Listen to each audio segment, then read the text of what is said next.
Yeah. Hey, good morning, Hugh. How you doing today? Yeah, good morning, Albert. Doing great. Listen, I want to thank you for taking the time to join my segment. It's all about the agents. And as I shared, highlighting agencies throughout San Diego, throughout the nation, really, in terms of what they do and some of the specialties that they currently focus on.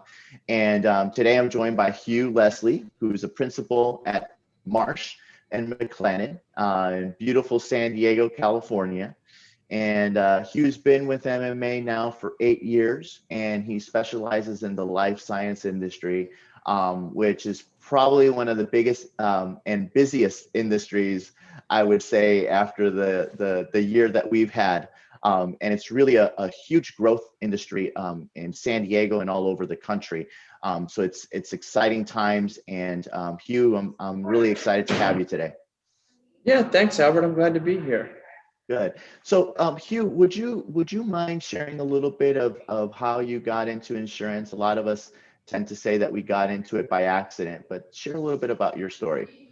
Yeah, by accident, same sort of thing. So I had a friend that had worked at Anthem on the health insurance side, Mhm. and they had an opening for a position there, and I was able to come on and do some account management, and I quickly saw different people working with clients and thought that sounded really neat. I ended up working there for 4 years, and as I was getting to the point in my life where I was getting ready to get married and then thinking about having Mhm. kids, I was thinking, okay, I really want to do something I'm very interested in and it has the flexibility and also huge commission potentials Sure. Sure. to help feed a family in San Diego. Hmm. And I had a family friend who had been in insurance, and I was friends with the son, and I always remembered that the dad was able to go skiing when he wanted to and do all of these things. And I thought, okay, he did something right. And then I also had an acquaintance who was in insurance at Barney and Barney, who became a great friend and mentor. And so I had followed up with that individual to say, hey, I'd love to learn a little bit more about what you're doing and if you're Hmm. enjoying it. And he said, it's absolutely great. I get to meet people, learn about their industry, learn about their business, and then figure out how to help them. And that's all I do all day, every day. And so I interviewed and was lucky enough to get a seat on the team at Barney and Barney, which ended up getting bought by Marsh. Right. And it's been a great ride. Well, that's a great story because I think a lot of us is we have to take the importance of networking, right? Things really don't happen without networking, and that's a big part of what we do is connecting with people. And obviously, in these past years, this is how we're connecting, right? We're connecting Right. virtually, but we're continuing to do it.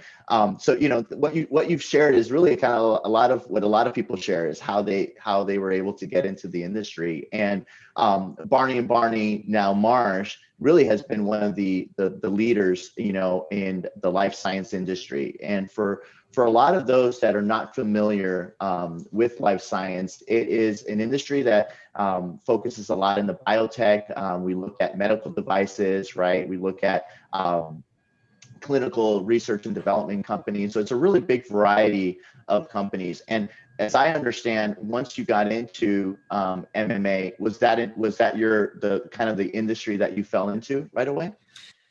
It was one, and one of the big tips I had been given when I started in industry was really to try to have a major and maybe two minors, and so to Okay. focus and figure out what hit. And I actually started on doing some clean tech and tech, and Okay. then started getting a little bit more into life science. And what I found was one, my interest was really um, I was very interested in the life science piece of it because it's these wonderful companies that are literally saving lives. And then the other part of it Hmm. was the quantity of business in San Diego was a lot bigger of a pool to pick from and hunt out of than maybe some of the tech Yes. companies that with the premium. And I remember asking one of my colleagues, who's a couple years ahead of me in the brokerage business and focuses on retail, and Uh-huh. surf brands, and is in Orange County. And I said, "How did you fall into that? How did you?" He said, "Hey man, that's what's up here. I'm just hunting what's right out my front door." Right. So that was a light bulb for me to Right. think, okay, why not specialize in what the specialty of San Diego is? Well, and that's a really good point, because I think that the really the benefit was you kind of got into the industry at an early stage, right? It was kind of when, organizations like Biocom and Connect and all these associations were merging. And as I understand, you've been always heavily involved in these associations. And how's that helped your business and the agency as a whole? Yeah, great question. I think that it's the ecosystem and really seeing where you can provide value outside of insurance to the Mhm. ecosystem, and helping to facilitate interesting events for the different CFOs and general counsels and CEOs, and also just learning what's going on in their overall business. A great example is during COVID and the Get Back to Work push. Yeah. With Biocom, we're on that panel, and it's really providing as much of our historic relevance and information from the risk management side and the workers' comp side, and donating a lot of that time from our internal specialists to help do that. And that's not, directly selling any insurance, is not brokering any deals, but it is helping provide value, getting to know more people, and then ultimately translating longer term to more relationships that lead to the business. Awesome. And in your opinion, what is you mentioned something really important, was that the life science industry is really saving lives. But as a broker that specializes in life science, what would you say is the importance and the value in terms of this awesome industry? Well, I can tell you a direct scenario. My daughter has severe food allergies, and Hmm. due to a client working with the FDA, they were able to get a peanut oral immunotherapy through the FDA and proven so it's Wow. safe, and the efficacy is there. So she is now able to eat peanuts because Mhm. of the science and the research that's been going on for over a decade in the space. Um, it's a direct correlation of why That's I do awesome. what I do. That is awesome, and I think that is one thing that in every career, right? You want to be able to be passionate about what you do, and like you said, your associate that was insuring, athletic companies and sportswear companies. Like, if you're in that industry, right, you live it, and Right. obviously you are living, the industry. You're in it. You've experienced the benefits of it. I've always said that life science is an exciting industry because you get to be in the forefront of healthcare and technology, Right. but also you might be the one to see a company that develops the cure for cancer one day, right? Right. And you'll That's the be goal. you'll be able to see it firsthand, right? Right. So Right. that's really exciting. The other part too, Hugh, that I've followed you on LinkedIn, and you're a family man, obviously, and like I am as well, and you really take pride into that. But 2020 was difficult, right?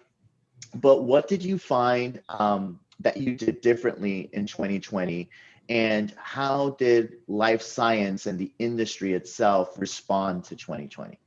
Yeah. So we were extremely lucky and extremely well positioned. And I go back to a report that I believe Reagan Consulting put out years ago, that the average age of the broker in the industry was a 56-year-old white man Hmm. that was getting close to retirement. And when that report came out, it was really a wake-up call to say, how are we investing in young talent to train and mentor and help Hmm. drive the engine of the business? And we've put an intense amount of work into getting kids and also people that are kind of second or third career Hmm. trained and mentored, and getting them proficient and excited about the business. And Albert, I think one of the neatest things is that in March and Hmm. April and May, when guys that are your age and my age and Yeah. surviving with kids, and we were under full fire all day, every day, Hmm. trying to figure out how to survive and just get back to clients at the most minimal level, Right. we had a surge in new business. And when we Perfect. looked at it, it wasn't us. It wasn't the guys that are in their 30s to Hmm. 50s. It Hmm. was the 22 to 25-year-olds.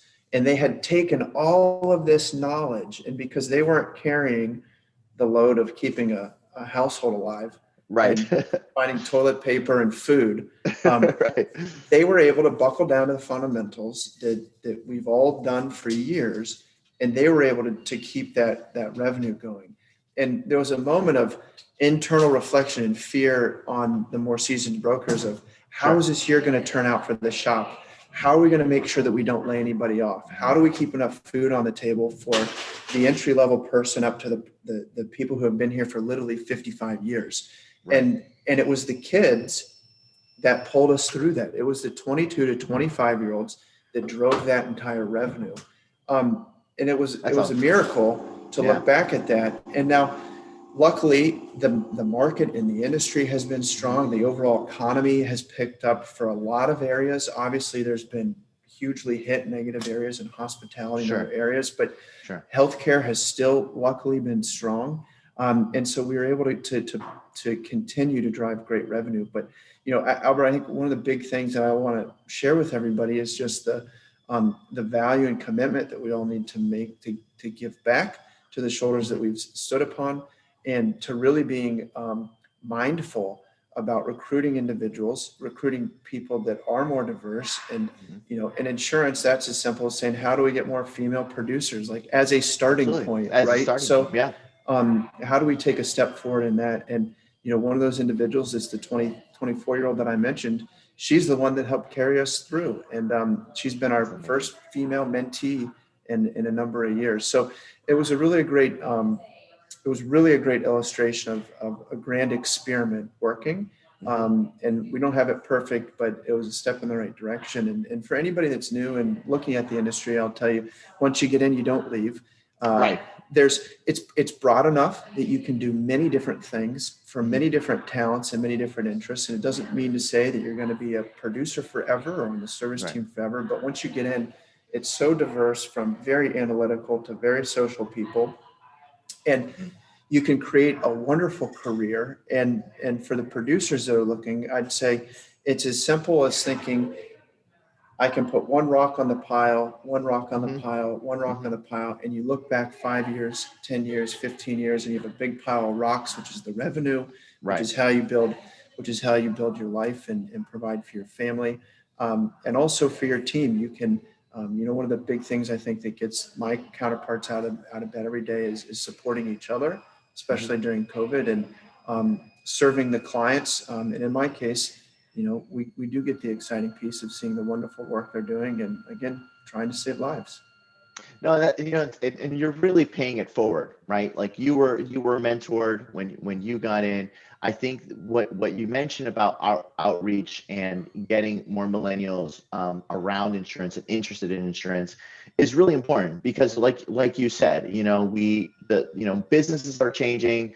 We have young entrepreneurs that want to connect with people that are also within their age.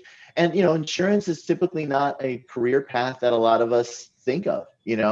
I remember you mentioning that you had spoken to a few students in Arizona, right, about insurance and about risk control. And if you change the mind of one student, right, to consider this as a career path, it's really like you said, building these little rocks, building a book of business. And it takes time, right? It's not something I learned at an early age that you got to give it, like you said, a good 5 years, right? You have to go through the process, but the benefit is tremendous. You're able to provide for your family, but also you get to meet people, meet business owners that are changing the world. And I think that's something that's extremely important. Yeah, and it's a friendship too. Somebody who's been a mentor as a broker to me for years always said, your clients become your friends, and your friends become your clients. And it's true, because you're having these in-depth conversations about their business and their fears, and that translates to broader conversations on their life and their family. And suddenly you find you've got friends that make up your book of business. That's awesome. And to see that your young mentees helped carry, right, the load, because it's hard to prospect, in in extreme situations. And I think that within our career, obviously last year was extreme, right? There were extreme conditions. Your team was able to rise above. Obviously, the industry itself, right, was an industry that continues to grow. A lot of companies locally, I would always hear on the news, local companies, a lot of them insured by MMA, in the forefront, right? Whether it was testing, whether it was any type of something related to COVID and the pandemic, these companies here locally were involved, and that was exciting. Every time I saw a company, I'm like, oh, that might be an MMA client, So that was really exciting to see that on a national platform, Quick advice, Hugh, what would you say, if you're talking to your young self, right? You're in Miami of Ohio University, right? Midwesterner, and you meet yourself, right? What kind of advice would you tell yourself, right, back in the college days? I would say get as diverse education as you can. And I think from a liberal arts perspective, right? So you have an idea about a lot of things and can have interest in a lot of things. And that directly correlates. One of the top qualities of a great producer is their ability to pivot from subject to subject to subject and have a deep knowledge of many different things and authentic interest of everything. So, and one of the key tips I give to the young producers is to read the Wall Street Journal, the front page of the Wall Street Journal every day, the New York Times every day, and most recently the Washington Post every day. So you can know what's going on in the world. And you're selling to people who are 40 to 60. So you need to read Right. what they read and know what they know and be able to and talk from arts to sports to science and beyond. So try to be as interested in as many different things as you can. And then also just always be working hard. One of the key attributes to the top service people on our team and the top producers is they have all worked multiple jobs through high school, through college. Some didn't go to college, and there are top people right now, but they understand the work ethic and the customer service. So just keep working. And it is a team environment. I think that is, we a lot of times I started on the service side, you had mentioned starting on the service side, and it's so important for producers to understand the workload, right, that a lot of the service team handles. And many times, we can't do what we do without having a strong service team. And that's great acknowledgement to that, and kudos to your team for achieving that. So I do think that that's also one of the most important aspects of the business is respecting the team and understanding the team and helping them in any way, because they're the ones that have your back and are lifting you up and taking care of everything day in and day out. And without them, I'm just a guy that's okay at eating sandwiches. Exactly. Well, listen, Hugh, this has been amazing. This is the first segment for 2021. I'm honored to have you as a part of the It's All About the Agent segment. MMA is a huge agency here in San Diego, and you guys have continued to do great work. So I'm just really excited to see what you guys are doing and seeing that you guys are bringing young talent. That's exactly what we need in the industry, building that diversity, building that knowledge base, and getting more young professionals involved. So thank you very much for joining me. And of course. I always like to finish, with my little saying, and it's really just stay safe, stay healthy, and as I always say, stay classy.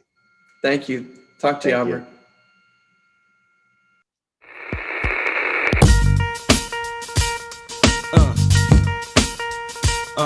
Yeah.